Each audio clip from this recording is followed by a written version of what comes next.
On a calculé qu'au bout de 3 nuits, on serait à Cairo, tout en bas de l'Illinois, là où débouche l'Ohio River. Et c'était ça qu'on cherchait. On vendrait le radeau et on prendrait un vapeur qui remonterait l'Ohio vers les États libres.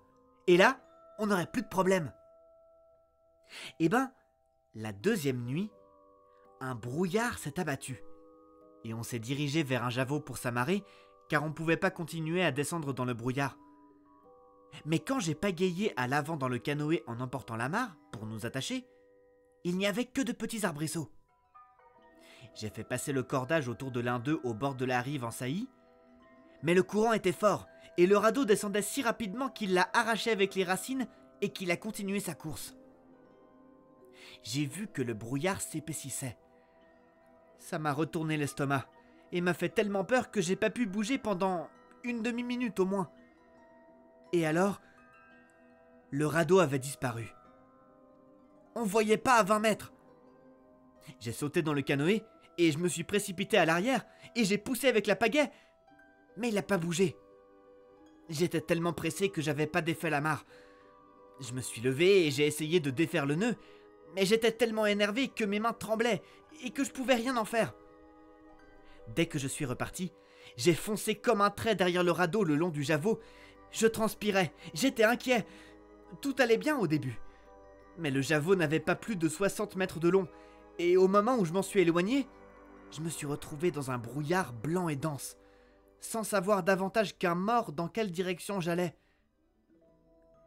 Je me suis dit, pagayer ne sert à rien. Si ça se trouve, je m'échouerai sur la grève ou sur un javot ou ailleurs. Je dois rester assis et flotter. Et pourtant, c'est sacrément irritant de garder les mains immobiles dans un moment pareil. J'ai crié et écouté. Quelque part là en bas, j'entends comme un petit cri. Et je me sens déjà mieux. Je me suis précipité dans cette direction en tendant l'oreille pour l'entendre de nouveau. La fois suivante, je vois que je me dirigeais pas vers lui, mais que j'allais trop sur la droite. Et la fois suivante, j'allais trop sur la gauche, et j'en étais pas beaucoup plus près d'ailleurs, car je me précipitais de côté et d'autre alors que le radeau, lui, allait tout droit. J'aurais aimé que l'imbécile pense à taper sur une casserole et qu'il n'arrête pas de taper, mais il l'a pas fait. Et c'était les moments de silence entre les cris qui me posaient problème. Eh ben, je faisais mon possible, et immédiatement, j'ai entendu le cri derrière moi. J'étais bien empêtré maintenant. C'était le cri de quelqu'un d'autre, ou alors j'avais fait demi-tour. J'ai posé la pagaie. J'ai de nouveau entendu le cri. Il était toujours derrière moi, mais pas au même endroit.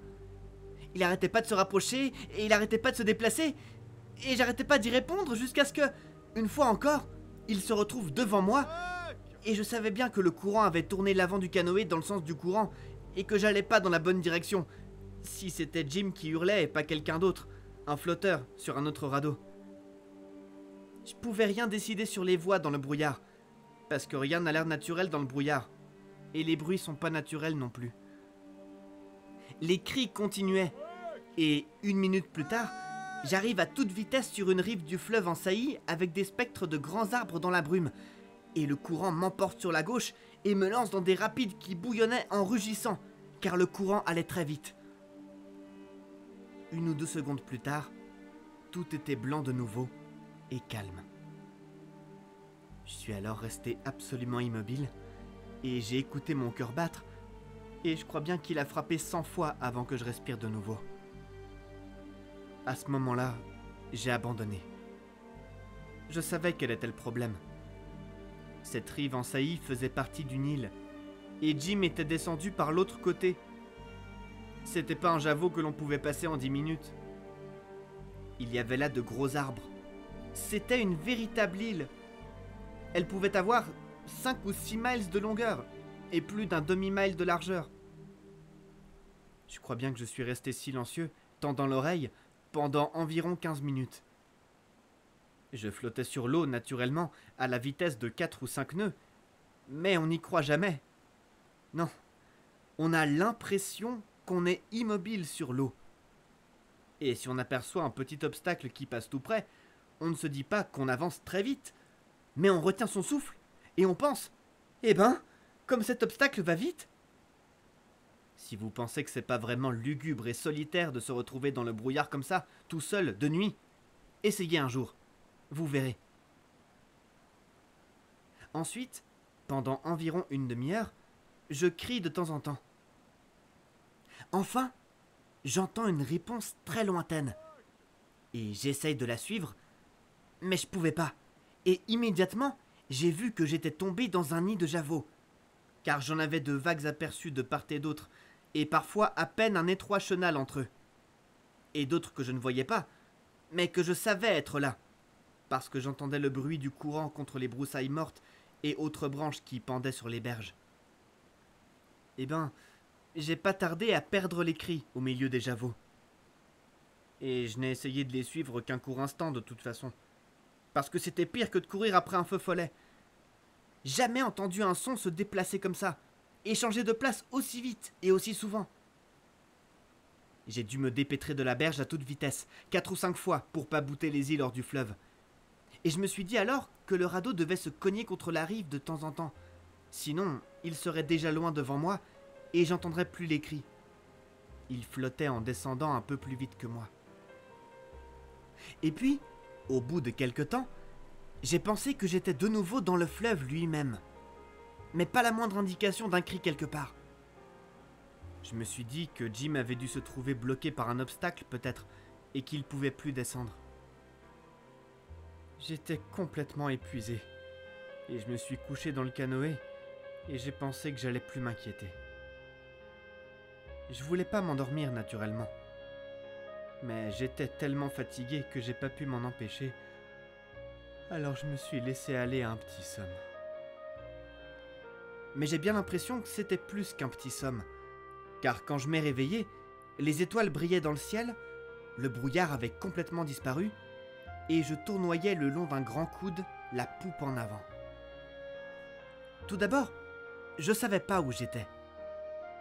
J'ai cru que je rêvais, et quand tout a commencé à me revenir, c'était comme si ça provenait de la semaine dernière, complètement flou.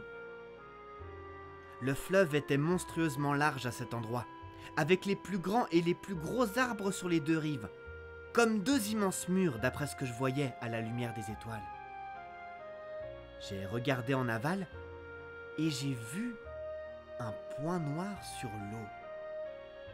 Je suis parti à sa poursuite, mais quand je m'en suis approché, c'était rien que 2 troncs de scierie attachés ensemble. Et puis, j'ai vu un autre point, et je l'ai poursuivi, puis un autre, et cette fois, c'était le bon. C'était le radeau. Quand je l'ai rejoint, Jim était assis là, la tête entre les genoux, endormi, son bras droit posé sur l'aviron de queue. L'autre aviron était en miettes, et le radeau était couvert de feuilles, de branchages et de terre. Ainsi, il avait eu des difficultés avec le radeau. Je me suis amarré, et je me suis étendu sur le radeau juste en dessous de Jim, et je me suis mis à bâiller et à étirer mes bras contre le corps de Jim, et puis je demande « Oh, bonjour Jim, j'ai dormi? Pourquoi tu m'as pas réveillé ?» Pour l'amour de Dieu, c'est bien toi, Huck? Et t'es pas mort? T'es pas noyé? T'es de retour? C'est trop beau pour être vrai, mon trésor. C'est trop beau pour être vrai. Laisse-moi te regarder, gamin. Laisse-moi te toucher. Non, t'es pas mort. T'es revenu, vivant et entier. Le même vieux Huck. Le même vieux Huck. Dieu soit loué. Mais qu'est-ce que t'as, Jim? T'aurais pas bu un peu? Bu? Si j'ai bu? Et quand j'aurais pu boire? Mais alors, qu'est-ce qui te fait délirer comme ça? Et comment je délie? Comment? Mais tu viens pas de parler de mon retour et de toutes ces choses comme si j'étais parti? Huck. Huck Finn, regarde-moi dans les yeux. Regarde-moi dans les yeux. T'étais pas parti? Parti? Mais diable et nation, qu'est-ce que tu peux bien vouloir dire? Je suis pas parti nulle part que je sache. Où je serais allé? Écoute, patron, y a quelque chose qui va pas, pour de vrai. Est-ce que je suis moi? Ou alors, qui c'est moi? Est-ce que je suis ici? Ou alors, qu'est-ce que je suis? Voilà ce que je veux savoir. Eh ben, je pense que t'es ici, pas de doute. Mais je crois que t'es un vieil idiot au crâne pelucheux, Jim. Ah, c'est ça, tu crois? Alors, réponds-moi. T'as pas emporté l'amas dans le canoë que tu voulais l'arrimer au javot? Pas du tout. Quel javot? J'ai pas vu de javot. T'as pas vu aucun javot. Eh, dis donc, l'amas, elle s'est pas défaite, et le radeau, il a pas filé avec le courant, et t'es pas resté derrière dans le canoë en plein brouillard? Quel brouillard? Eh ben, le brouillard! Le brouillard qui était là toute la nuit. Et t'as pas crié, et j'ai pas crié jusqu'à ce qu'on s'est perdu dans les îles, et un de nous il s'est perdu, et l'autre il était tout comme perdu, parce qu'il savait pas où qu'il était. Et je me suis pas quillé contre toutes ces îles, et j'ai pas eu un mal du diable, et je me suis pas presque noyé. Bon, c'était pas comme ça, patron. C'était pas comme ça. Tu me réponds à ça. Eh ben, c'est trop compliqué pour moi, Jim. J'ai pas vu de brouillard, pas d'île non plus, ni de problème, ni rien du tout. Je suis resté ici à bavarder avec toi toute la nuit jusqu'à ce que tu t'endormes il y a 10 minutes, et je crois bien que j'ai fait pareil. T'aurais pas pu te saouler en si peu de temps. Alors t'as dû rêver? Je veux bien être pendu. Comment que j'aurais rêvé tout ça en 10 minutes? Eh ben, je sais pas. Tu l'as rêvé, parce que rien de tout ça n'est arrivé. Mais Huck, c'est clair pour moi Je comme... me fiche de savoir que c'est clair. Y a rien de vrai là-dedans. Je sais, puisque j'étais là tout le temps. Jim, il a rien dit pendant peut-être 5 minutes, mais il y réfléchissait.